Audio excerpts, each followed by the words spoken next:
Olá, bem-vindos ao Portal de Luz. Qual é a diferença entre aceitação e resignação verdadeiras diante de um desafio da vida e da falta de atitude ou da inércia? Quando nós somos surpreendidos por um problema muito difícil na vida, nós temos que adotar qual postura para encontrarmos a melhor solução?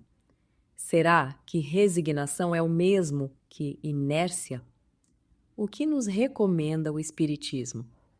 Nós vamos conversar sobre isso no programa de hoje. Mas antes de começarmos, nós vamos convidar todos vocês para ouvirmos juntos a mensagem psicografada por Chico Xavier. Agradeço, meu Deus, em minha prece enternecida, as almas boas que me deste a vida no campo da afeição. Agradeço os amigos que me emprestas, que me toleram falhas e defeitos e equilibram-me os passos imperfeitos, dando-me paz e luz ao coração. Agradeço-te, ó Pai, a sensação confortadora e amena com que a palavra deles me acerena em meus dias de dor, e o silêncio que fazem para as lutas de que é preciso para burilar-me, enxugando-me o pranto sem alarme pela bênção do amor. Agradeço o socorro que me trazem, mostrando desapego nobre e raro, para que eu seja apoio ao desamparo, esperança de alguém, e a caridade com que me estimulam a ser trabalho, bênção, alegria, aprendendo a viver dia por dia nos domínios do bem. Por toda a santa generosidade da estima doce e pura de quantos me recebem sem censura, ternos amigos meus, eis-me ao sol da oração, para dizer-te, ó Pai do infinito universo, na singela pobreza do meu verso, obrigado, meu Deus. Digamos que algum de nós esteja passando por um problema grave, porque algo inesperado, imprevisto veio até nós, atrapalhando os nossos planos, os planos que nós tínhamos feito. O que havíamos programado acaba não saindo como nós tínhamos imaginado. O que é o certo a fazer? Brigar, se desesperar, buscar encontrar culpados para descarregar a nossa insatisfação ou mesmo perder a esperança? Mas depois talvez ter que conviver com uma dúvida interna se nós tivemos um comportamento realmente cristão?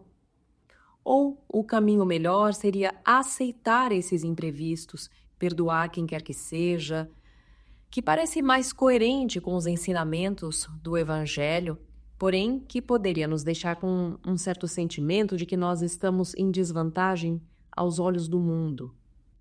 Porque no senso comum, a aceitação, resignação são muitas vezes confundidos com fraqueza, com inércia, com falta de atitude diante dos desafios da vida.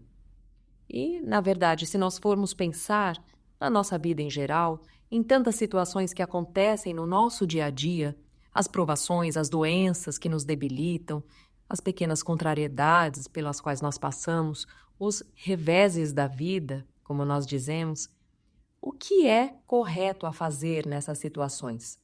Aceitar ou revoltar-nos. A aceitação das provas da vida com resignação e paciência, ou então uma atitude impaciente, questionadora, revoltada? Qual é a medida correta? E o que nos recomenda o Espiritismo?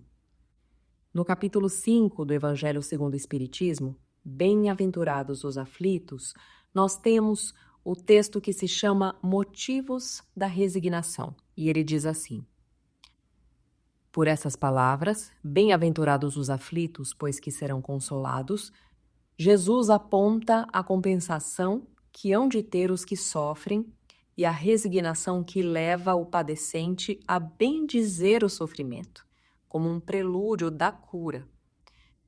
Também podem essas palavras ser traduzidas assim: deveis considerar-vos felizes por sofrerdes, visto que as dores deste mundo são o pagamento da dívida que as vossas passadas faltas vos fizeram contrair. Suportadas pacientemente na terra, essas dores vos poupam séculos de sofrimentos na vida futura. Deveis, pois, sentir-vos felizes por reduzir Deus a vossa dívida, permitindo que a saldeis agora, o que vos garantirá a tranquilidade no porvir. O texto é muito claro sobre o que é, então, a resignação.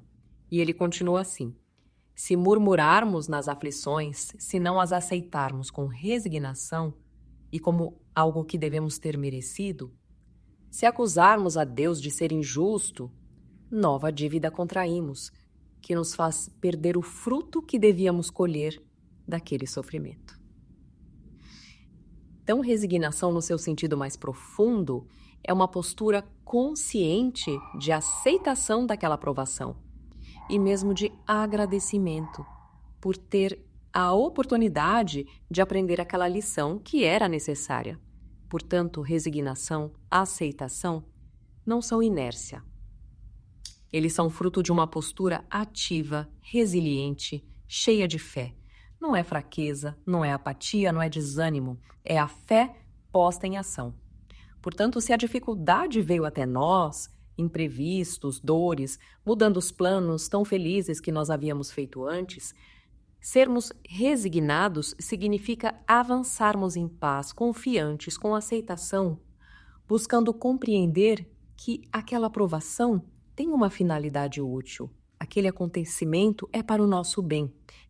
Uma postura mental positiva, sentindo gratidão, fé e confiança no futuro, pois Deus é a inteligência suprema que rege tudo com leis justas e amorosas. A intenção de se resolver aquela contrariedade sem necessidade de revolta, sem se achar injustiçado, sem querer buscar culpados, entendendo que é algo útil para a nossa jornada, é que nos traz a verdadeira resignação, confiando que o melhor está para nos acontecer. E nem sempre naquele momento o nosso ego, a nossa visão ainda muito limitada, vai nos permitir enxergar o que é esse melhor. Muitas vezes nós queremos que tudo aconteça do jeito que nós havíamos planejado. Mas vai saber se dessa forma não iríamos inclusive aumentar as nossas dívidas, repetindo erros do passado. Mas Deus sabe o que é melhor para nós e para a nossa evolução. Portanto, quando algo não sair da forma como nós havíamos planejado daqui para frente, antes de nos desesperarmos, de nos sentirmos injustiçados, antes de fazermos qualquer tipo de reclamação, vamos lembrar da verdadeira resignação, mantendo a fé e confiando que algo melhor e muito mais adequado para a nossa própria evolução está para acontecer.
Olá, nós vamos agora ouvir a nossa amiga Sandra Marinho no quadro Educa a Tua Alma.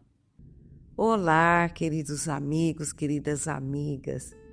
Todos nós temos curiosidade para saber sobre o nosso destino, não é mesmo? O que nos acontecerá no futuro? Será que seremos realizados? Vamos morrer logo? Algo vai nos ameaçar? Vamos nos casar, né? Teremos filhos? Encontraremos a alma gêmea? Bom, seremos bem-sucedidos no trabalho? Bom, essas perguntas são apenas algumas e bastante comuns que perpassam por nossos pensamentos durante a nossa vida, nas diversas faixas etárias. E não raro achamos que alguns já nascem, predestinados à fama, à riqueza, ao poder.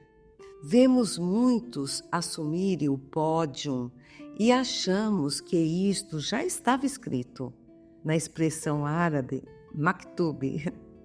Ao acreditar em destino,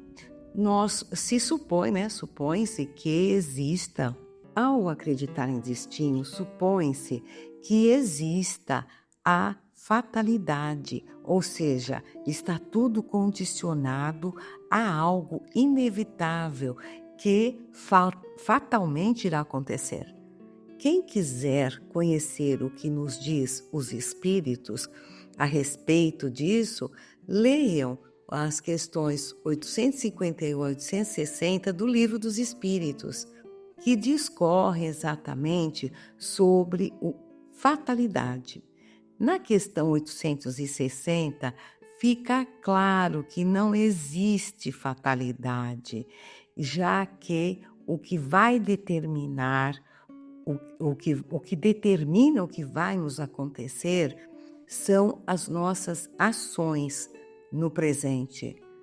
A pergunta 860 fala assim: o homem, por sua vontade e por suas ações, pode fazer com que os acontecimentos que deveriam ocorrer não se realizem,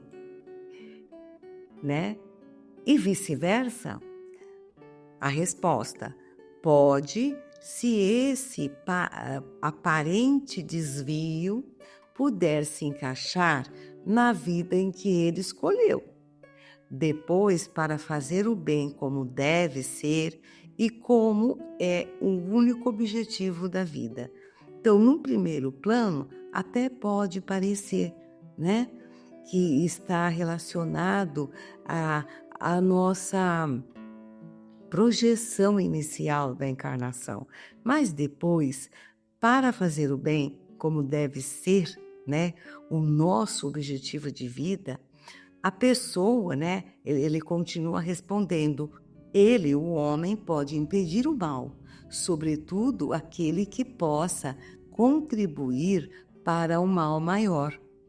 Ou seja, o poder de escolha é nosso, e como nós estamos nesta vida para evoluir, logicamente as melhores escolhas são aquelas que nos conduzem à evolução como pessoas, sermos mais justos, mais bondosos, compreensivos, altruístas, enfim. Tem um conto indiano que nos auxiliará nesta reflexão.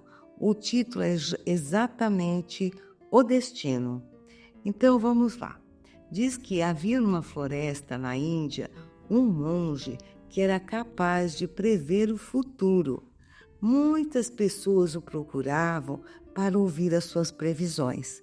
Eram tantas as pessoas que o procuravam que ele resolveu passar a viver escondido em uma caverna para assim poder meditar e não precisar atender essas pessoas que chegavam para ele ávidas para saber do futuro. Alguns anos se passaram, dois amigos se perderam na floresta e foram parar justamente na caverna onde o monge vivia. O monge os recebeu, deu alimento e abrigo para passarem a noite. eles se lembraram então do monge, pois ele era muito famoso no lugar. E eles então aproveitaram a oportunidade para pedir que ele lhes revelasse o futuro. O monge meditou por alguns momentos e então previu que um dos amigos, em um ano, seria o rei daquele lugar. Um ano. E para o outro amigo, ele previu que em um ano ele seria assassinado. No dia seguinte, bem cedo, os dois foram embora, né? E um dos amigos estava feliz, né, com a previsão, e o outro estava desesperado. O amigo que iria virar rei começou a se tornar uma pessoa arrogante, irresponsável, certo de que quando ele se tornasse rei, teria poder ilimitado sobre tudo e todos.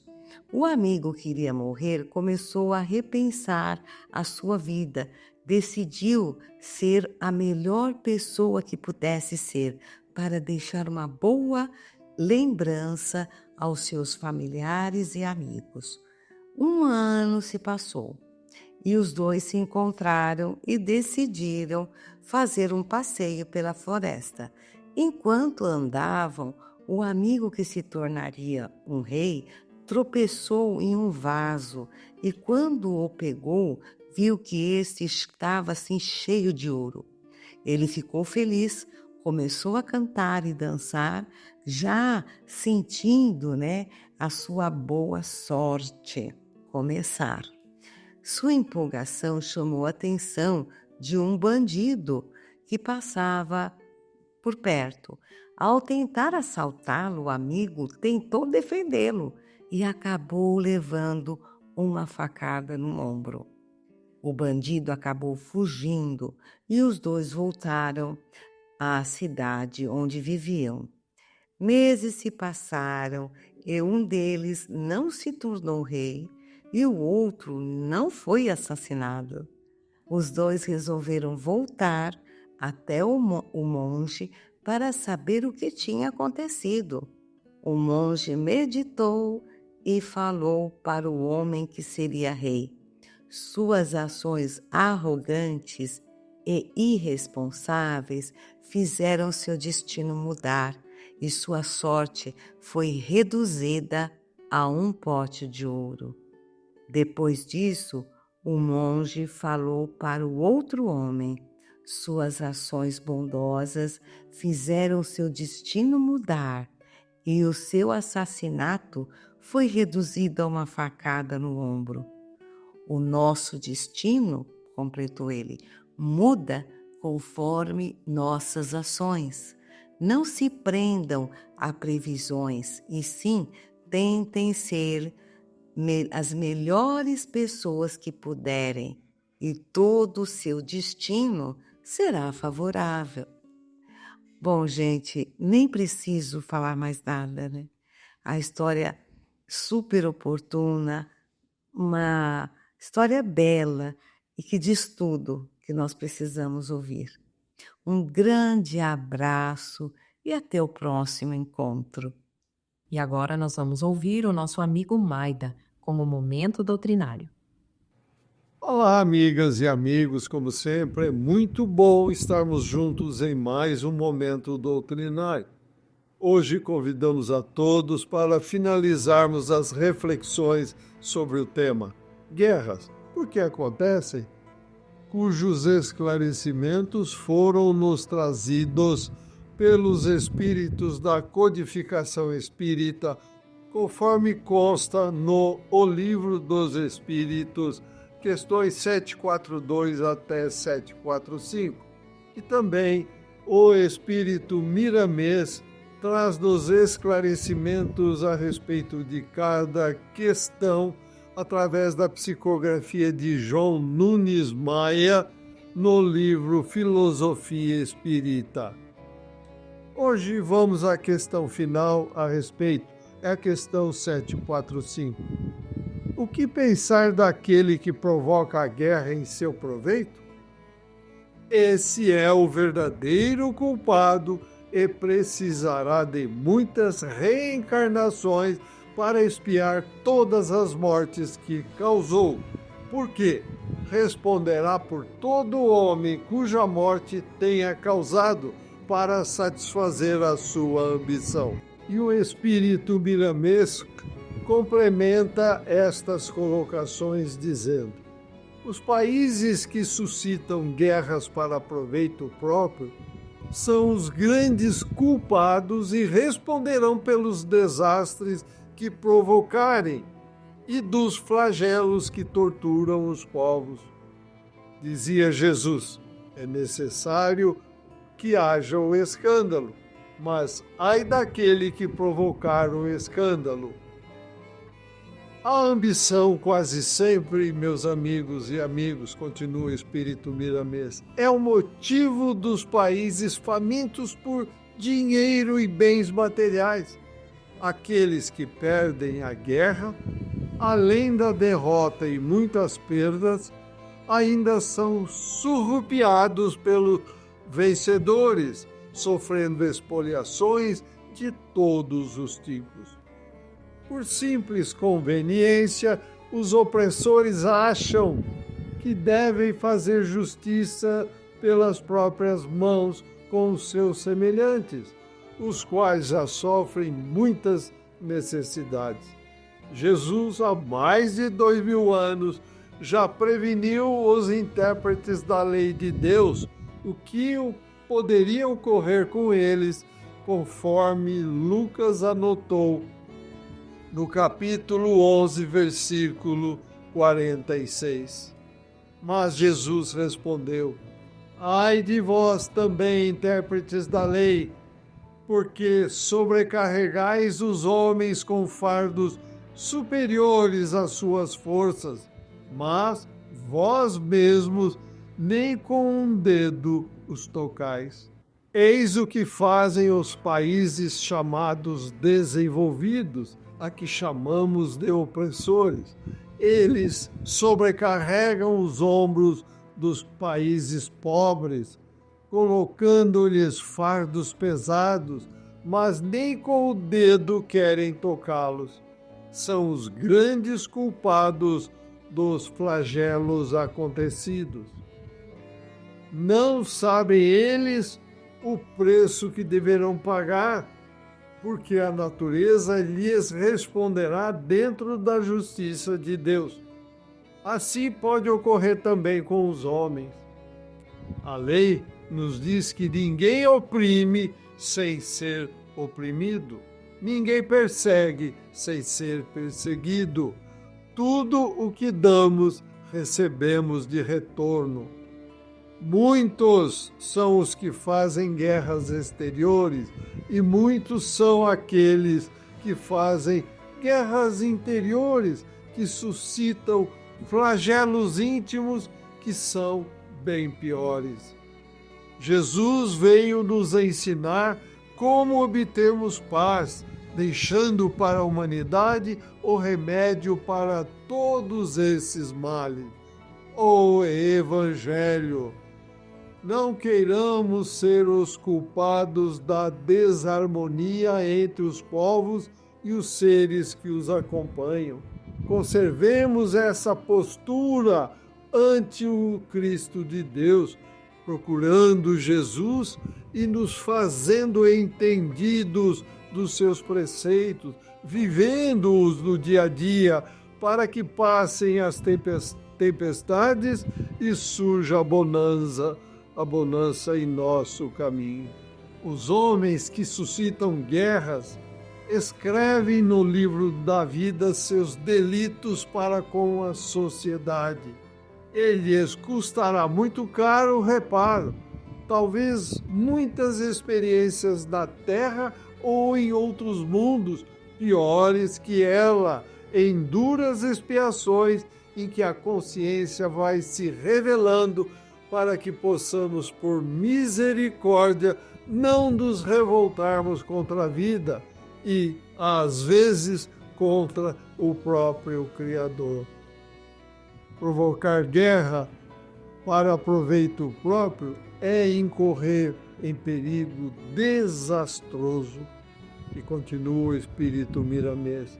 A doutrina dos espíritos nos traz convites todos os dias para que possamos mudar a nossa postura espiritual no modo de conversar com os outros, de agir com os nossos semelhantes, porque a palavra é força poderosa que destrói e constrói de acordo com os sentimentos que alimentamos.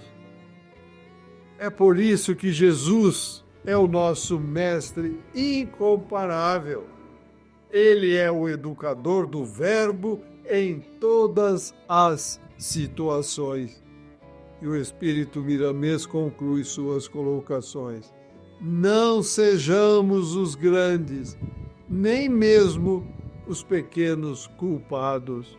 O nosso lugar de seres conscientes, os nossos deveres devem ser de benfeitores em todos os rumos, ajudando e servindo somente por amor.